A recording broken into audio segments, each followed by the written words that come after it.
Just weeks ago, these men were part of Bashar Al-Assad's forces. Now they're thronging to so-called reconciliation centres run by the insurgents they were fighting against. It's a picture of the transition that's underway in Syria. One side surrendering to the other. At least here it feels remarkably amicable, given the bloody conflict it follows.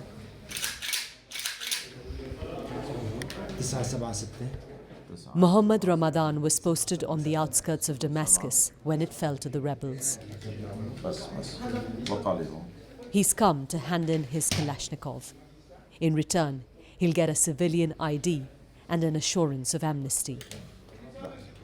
Muhammad's story gives an insight into why Assad's military collapsed so quickly.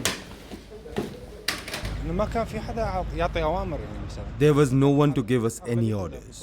Many of our commanders fled before us. So I thought, why should I fight and die for someone who didn't even give enough of a salary so I could feed my family? Some soldiers told us their daily rations were 1 egg and a potato, and they were paid less than $30 a month. Conscription was mandatory for men in Assad's Syria. Somar Al-Hamwi served in the military for 24 years. He feels betrayed. Nobody tell us anything, that the president is running away. We left us for our destiny. Every people on our base leave his gun, leave his everything. We left us no money, nothing.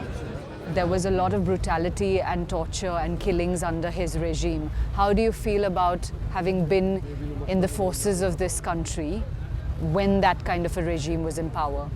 Most of people don't know anything, okay? For me, I don't know what happened on Sadnaya or any prisons, okay?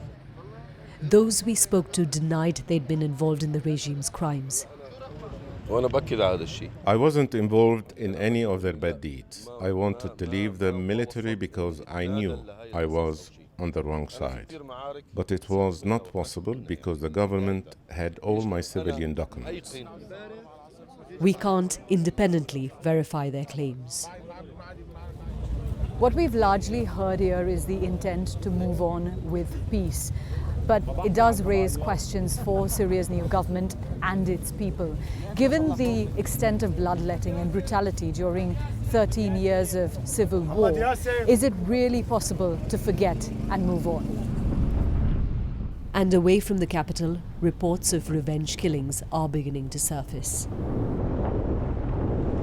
We're driving into an area dominated by the Alawite community, which Bashar Al-Assad belonged to. Al-Amiria is the hometown of Alawite judge Munzar al-Hassan, who arbitrated property disputes, killed along with 2 of his colleagues. It's not clear who attacked them. But his brother Nizar believes it's part of a backlash against Alawites and those who worked for the regime. This is a crime against an innocent person. It's unacceptable. Those being killed had no connections to the politics of the regime.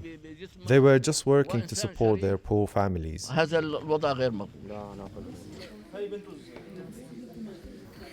This is Munzar's wife, Nadine, and 3 of their 4 young children. Everyone says HTS didn't commit the crime, but as the governing authority now, they must find out who did it. They have to ensure protection for all of us. Hayat Tahrir Al-Sham have denied they've carried out any reprisal and have promised to find the perpetrators.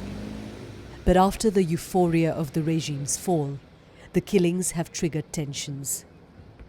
It's a delicate moment for Syria. Yogita, Limaye, BBC News, Damascus.